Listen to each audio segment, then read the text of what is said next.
વરસાદ હોય, નદીઓ છલોછલ હોય, ડેમ છલોછલ છલકાઈ રહ્યા છે, તળાવ છલોછલ ભરાઈ ગયા છે. આ પહેલો વરસાદ છે. પહેલો તો ઝરમર હોય, શાંત હોય, પણ પહેલો જ વરસાદ જે છે એ તો ધોધમાર છે, ધમધોધકા છે. શતક, પહેલા વરસાદે શતક માર્યું હોય એ પ્રકારના દ્રશ્યો છે. નમસ્કાર, આપ જોવાનું શરૂ કરી ચૂક્યા છો જનતાની વાત. હું જરાક ગુજરાતમાં ચોમાસાની જબરજસ્ત ધમાકેદાર એન્ટ્રી અને ભાવનગર વરસાદે જાણે કે માજા મૂકી હોય તેવા દ્રશ્યો સામે આવી રહ્યા છે. જ્યાં જુઓ ત્યાં માત્ર પાણી જ પાણી છે. ત્યારે ભાવનગરમાં કેટલો વરસાદ અને વરસાદમાં કેટલી તારાજી સર્જાઈ છે. આજે ભાવનગરની અંદર શું થયું છે, આવો જોઈએ, જાણીએ, સમજીએ.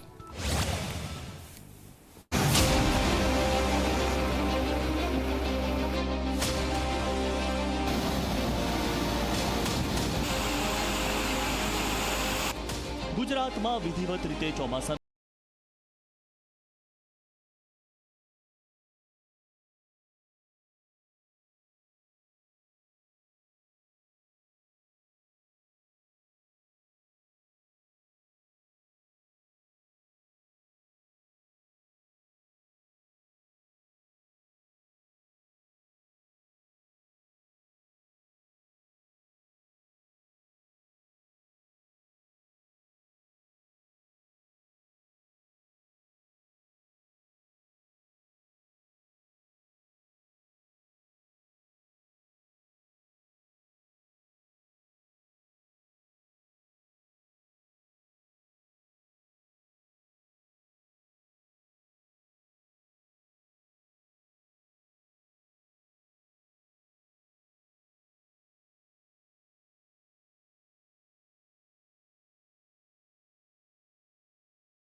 આબાદ બચાવ થયો હતો.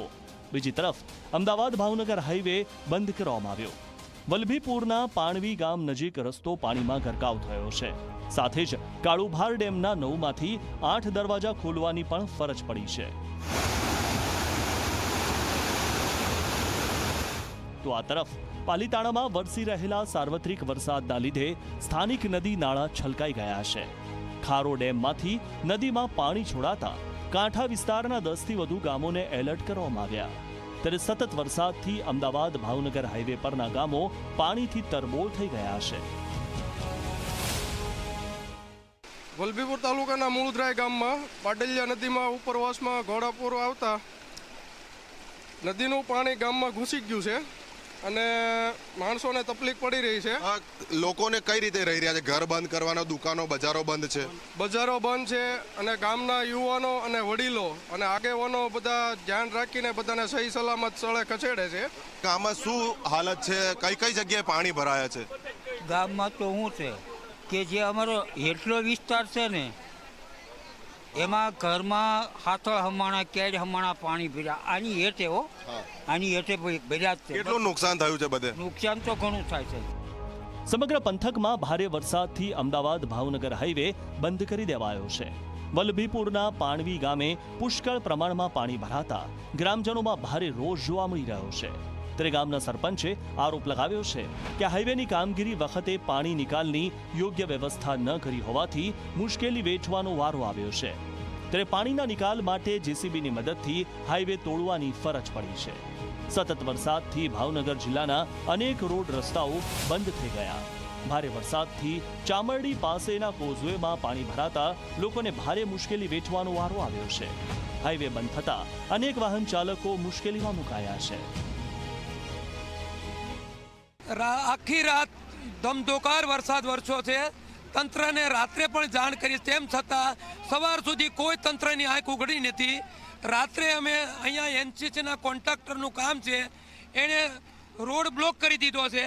પ્લોટ વિસ્તાર, મફત વિસ્તાર અને રહેણાંકી ગામમાં કેડ હમણાં પાણી ભરાઈ ગયા છે. માણસો આખી રાત જાગ્યા છે. અત્યારે આ મીડિયાવાળા આવ્યા એટલે રોડની તોડવાની કામગીરી શરૂ છે. અમને કોઈએ મદદ કરી નથી. તો તો આ તરફ ભાવનગરમાં 2 દિવસથી સતત વરસાદી માહોલથી નદીઓ બે કાંઠે વહેતી જોવા મળી રહી છે. કાળુભા નદીના પાણી કોઝવે પરથી વહી રહ્યા છે, જેના કારણે ભાવનગર ચોગઠ માર્ગ બંધ થઈ જતા વાહન વ્યવહારને માઠી અસર થઈ છે, જેના કારણે લોકોને ભારે મુશ્કેલી વેઠવાનો વારો આવ્યો છે. તો આ તરફ ભાવનગરના વલભીપુર તાલુકાના ગામોના ખેતરો પાણીથી તરબોળ થઈ ગયા છે. સતત વરસાદથી દૃશ્યોમાં તમે જોઈ શકો છો કે જ્યાં જુઓ ત્યાં માત્ર પાણી જ પાણી જોવા મળી રહ્યું છે.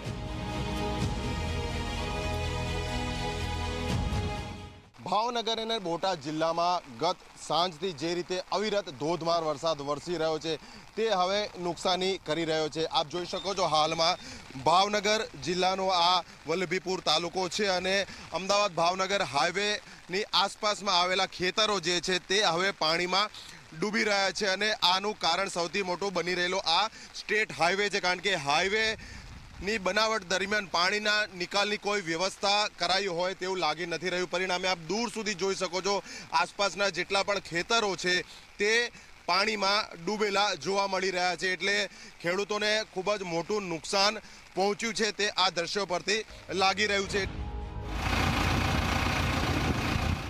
આગળ વાત કરીએ તો ભાવનગરના સિહોરના મગલાણા ગામના સોલાર પ્લાન્ટમાં કામ કરતા 5 લોકો પાણીના પ્રવાહમાં ફસાયા હતા.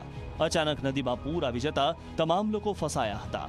ત્યારે તમામને બચાવવા માટે પીઆઈ બીડી જાડેજા દોરડું લઈને પાણીમાં કૂદી ગયા હતા અને 3 લોકોને બચાવી લેવામાં આવ્યા છે. લોકલ તરવે આ 3 જણા ગયેલા રેસ્ક્યુ કરવા માટે. તે લોકો પાણીનો પ્રવાહ વધતા 3 જણા ફસાઈ ગયેલ હોય તે 3 લોકોને બચાવવામાં આવેલ છે. હાલ સોલાર પ્લાન્ટની અંદર 2 વ્યક્તિ ફસાયેલ છે. તેની કામગીરી માટે એસડીએમ સાહેબ સાથે તથા ફાયર બ્રિગેડ સાથે લાઇઝનિંગ કરી અને બોટ મંગાવવાની કામગીરી શરૂ છે. તો આ તરફ ભાવનગર જિલ્લામાં મેઘાનું રૌદ્ર સ્વરૂપ જોવા મળ્યું છે. ત્યારે ભારે વરસાદથી પાલિતાણાનો ખારો ડેમ પણ ઓવરફ્લો થયો.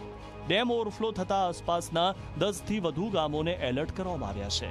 હાલમાં ડેમના તમામ દરવાજા ખોલવામાં આવ્યા. સમગ્ર જિલ્લામાં ભારે વરસાદથી ચેકડેમ, નદી અને નાળાઓ છલકાઈ ગયા છે. ત્યારે ચોમાસાના પ્રથમ વરસાદમાં જ શેત્રુંજી ડેમમાં પણ પાણીની પુષ્કળ આવક થઈ. કાર તણાઈ હોવાનો લાઈવ વિડીયો પણ સામે આવ્યો છે. જોકે સદનસીબે કારમાં સવાર પરિવારનો આબાદ બચાવ થયો હતો. ચોમાસાની શરૂઆતમાં જ તોફાની બેટિંગથી અનેક ગામો સંપર્ક વિહોણા થયા છે. ત્યારે આવનારા સમયમાં હજુ પણ ભારે વરસાદ પડશે તેવી હવામાન વિભાગે આગાહી કરી છે. ત્યારે જોવાનું રહે છે કે આવનારા સમયમાં હજુ વધુ વિકટ સમસ્યા તો નહીં સર્જાય ને. અર્પણ કાયદાવાલા અને નવનીત દલવાડી, ઝી મીડિયા, ભાવનગર.